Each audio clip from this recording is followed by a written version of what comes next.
In this video I will try to remake one of my past works. A link to the video about the process of creating an original picture you can find in the description below. It's funny that the painting I did with the most positive emotions turned out to be the most soulless and stupid.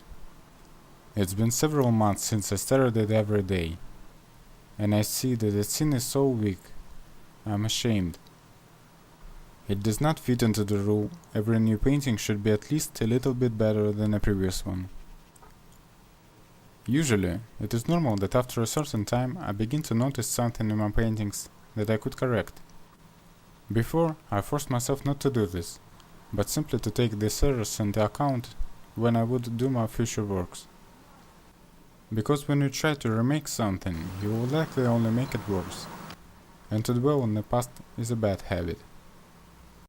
But this picture makes me angry, lost the meaning of the window frame.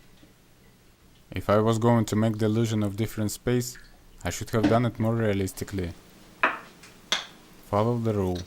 The farther, the brighter and less contrast. Should not have used such saturated irritating colors. My attempt to impart cheap power to the image looks like vomit after eating too much candy.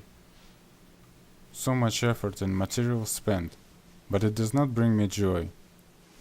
I had to do something with it, even if it would have led to its ultimate destruction. Then, at least with a clear conscience, I could throw it away.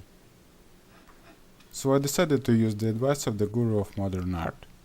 If you don't know what to do, just slap it with a bunch of paint. I lowered the background in a white tone to bring up the planet to the fore, and gave myself a pass to play around with paint, which gradually became more and more dark. What turned out in the end at first seemed to me like a patch of bloody flesh stripped on asphalt. Then I saw that it was a planet covered with poppy flowers, with fresh green leaves peeping here and there. And I remembered that somewhere I had already seen it. This is from a fairy tale written by Exupéry, called The Little Prince.